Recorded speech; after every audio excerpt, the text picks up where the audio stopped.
नमस्कार दोस्तों, हिंदू क्यों नहीं जा सकते मक्का मदीना में। आजकल के दौर में सोशल मीडिया पर यह खबर फैलती है कि मक्का मदीना में भगवान शंकर को कैद किया हुआ है।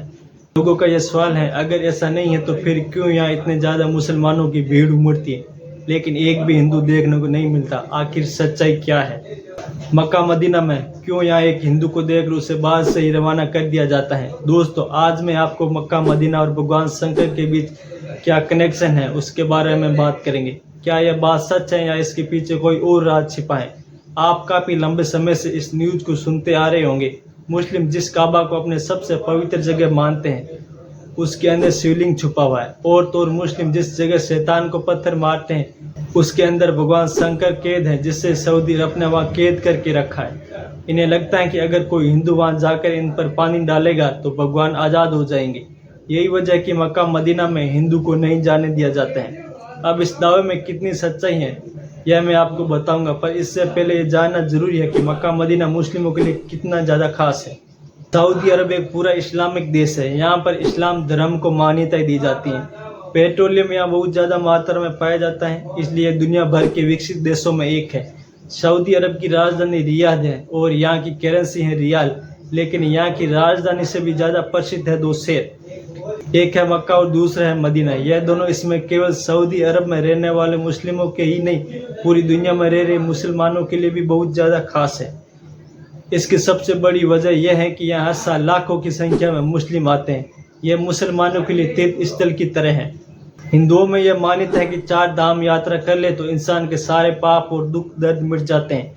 ठीक उसी तरह इस्लाम धर्म में माना जाता है कि मक्का मदीना पाक जगह के दर्शन करने के बाद इंसान खुदा के नेक बंदों में शामिल हो जाता है। इसलिए हर मुस्लिम की ख्वाहिश होती है कि वह मरने से पहले हज की यात्रा जरूर कर ले। इस जगह की महत्व कितनी है इस बात का अंदाजा आप इस तरह लगा सकते हैं कि मुस्लिम दुनिया के किसी भी कोने में नमाज क्यों ना पढ़े, वह काबा की तरफ मुंह करके ही नमाज पढ़ेगा। भारत में रहने वाले मुस्लिम हमेशा पश्चिम की ओर मुंह करके ही नमाज पढ़ेंगे, क्योंकि हमारे देश से मक्का पश्चिम दिशा में स्थित है। और मुस्लिम यह भी मानते हैं कि पश्चिम की ओर मुंह करके झूठ बोलना गुनाह है। दोस्तों, जब मुस्लिम हज यात्रा के लिए जाते हैं तो काबा के ओर चारों ओर चक्कर लगाते हैं। इसे दवाव कहा जाता है और ये हज का सबसे खास हिस्सा होता है। साथ ही यह मदीना की ज़ियारत भी करने जाते हैं। मदीना वह जगह है जहाँ पैगंबर मोहम्मद की कब्र बनी हुई है। आज उन तस्वीरों के बारे में भी जान लेते हैं जो वायरल हो रही हैं, तो झूठ के अलावा और कुछ भी नहीं है। अगर आप सच्चे हिंदू हैं तो यह बात मानते हैं, जब शिव जी की तीसरी आंख खुलती है तो परले आ जाता है। तो आप किस बात पर कैसे यकीन कर सकते हैं शिव जी को कैद करके रखेगा? वैसे भी अगर आप किसी दूसरे धर्म के क्यों ना हो, एक ईश्वर के घर पर दूसरे ईश्वर को कैद करने वाली बात सरासर झूठ है। अगर मैं आपसे कह दूं कि लोगों ने चांद को जमीन पर ले आई तो आप मान लोगे क्या? उसने ऐसा कहा है तो जरूर ले आएगा। इस झूठ को इस तरह फैलाया कि सब लोगों ने इस झूठ को सच मान लिया। अंधविश्वासी लोगों ने इस बात को इस तरह बोला कि आपने इसको सच मान लिया। जब स्वयं शंकर भगवान सबका विनाश करने वाले, उनको भला कोई कैद कैसे करके रख सकता है? कई लोग इस बात को नहीं मानते कि शिव जी को वहाँ कैद करके रखा हुआ है, लेकिन यह जरूर मानते हैं कि मक्का मदीना में शिवलिंग है, लेकिन ऐसा नहीं है।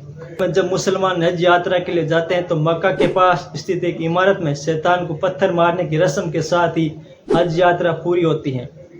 हालांकि शैतान को पत्थर मारने की रस्म पूरे 3 दिन की होती है, लेकिन ईद उल अदा यानी कि बकरीद के पर्व पर इस रस्म की शुरुआत होने के कारण सभी हज यात्री शैतान को पत्थर मारने के लिए पूरी रस्म करने के लिए लगते हैं।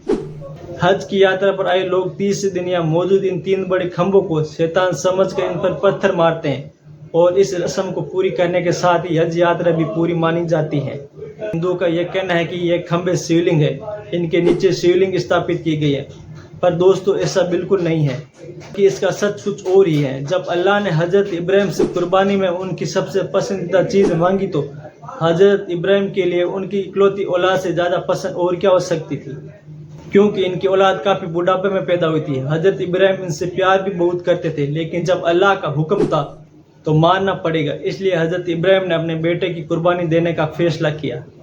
दोस्तों, जब हजरत इब्राहिम अपने बेटे को लेकर कुर्बानी देने जा रहे थे, तभी रास्ता में एक शैतान मिला। हजरत इब्राहिम को कहा कि इस उम्र में वह अपने बेटे की कुर्बानी क्यों देने जा रहे हैं? अब तो उनका बेटा होना भी और बड़ी मुश्किल है, ऊपर से यह बेटा इतने सालों के बाद बुढ़ापे में पैदा हुआ है। जो बुढ़ापे का सहारा होगा। अल्लाह के कहने पर हजरत इब्राहिम कैसे अपने जिगर के टुकड़े को कुर्बान कर सकते हैं। अब इस शैतान की सारी बातें सुनकर हजरत इब्राहिम सोच में पड़ गए और कुर्बानी देने का इरादा डगमगाने लगा। लेकिन फिर इनको ख्याल आया कि नहीं, यह चीज़ गलत है। अल्लाह की फरमाइश सबसे पहले है। तब हजरत इब्राहिम कुर्बानी देने के लिए चले गए। हजरत इब्राहिम को लगा कि कुर्बानी देते समय कई भावनाओं में ना बह जाए, इसलिए उन्होंने अपनी आंखों पर काली पट्टी बांध ली थी। लेकिन खुदा भला किसके साथ गलत करता है, वह तो सिर्फ हजरत इब्राहिम की परीक्षा ले रहा था। इसमें हजरत इब्राहिम पूरी तरह से पास हो गए, इसलिए खुदा ने हजरत इब्राहिम के बेटे की जगह कुर्बानी देने के लिए एक बकरे को खड़ा कर दिया। तभी से बकरा ईद के दिन बकरे की कुर्बानी देने की परंपरा चली आ रही है। यही वजह है जब हज यात्री जानवर की कुर्बानी देने के बाद शैतान को पत्थर मारने पहुंच जाते हैं, जिसने हजरत इब्राहिम को भड़काने की कोशिश की थी, और इसी पत्थर मारने की रस्म के साथ ही खुदा से यह वादा भी करते हैं कोई भी शैतान उन्हें भ्रमित नहीं कर पाएगा। इसमें दोस्तों यह कोई भी शिवलिंग नहीं है, बल्कि जो ये 3 खंभे हैं वे शैतान के प्रतीक है। जो लोग हज यात्रा के लिए आते हैं वे पत्थर मारकर अपने मन के शैतान को मारने की कोशिश करते हैं। कई लोगों के मन में यह सवाल आता है कि अगर ऐसा नहीं है तो आखिर हिंदू को वहाँ क्यों नहीं जाने दिया जाता। दोस्तों, यहाँ सिर्फ हिंदुओं को ही नहीं बल्कि पूरे इस्लाम के अलावा सारे धर्म के लोगों को नहीं आने दिया जाता है। जैसे हिंदू, पारसी, यहूदी, ईसाई और गैर मुस्लिम को जाने की इजाज़त नहीं दी जाती है, क्योंकि ऐसा माना जाता है कि वह मुसलमान नहीं है तो जाहिर सी बात है कि वह सच्चे दिल से अल्लाह पर विश्वास नहीं करता है। जो सच्चे दिल से अल्लाह पर विश्वास नहीं करता है उसे काबा में प्रवेश करने की इजाज़त नहीं है। दोस्तों, आप इसको इस तरह समझिए कि आपका घर है, कोई आपकी इज्जत ना करे तो क्या आप उसे अपने घर में आने की अनुमति देंगे? नहीं ना, आप चाहेंगे जो भी आपके घर में आए वे कम से कम आपका सम्मान तो करे। ऐसा ही यहाँ के लोग भी चाहते हैं, जो भी काबा में आए अल्लाह को सच्चे दिल से माने, उसके लिए सबसे पहले अल्लाह होना चाहिए। दोस्तों, मुझे उम्मीद है कि मक्का मदीना से संबंधित आपको सारी बातें अच्छे से पता चल गई होगी। अब आपका इसके बारे में क्या कहना है कमेंट करके जरूर बताएं, और हमें लाइक व सब्सक्राइब जरूर करें। और देखने के लिए धन्यवाद।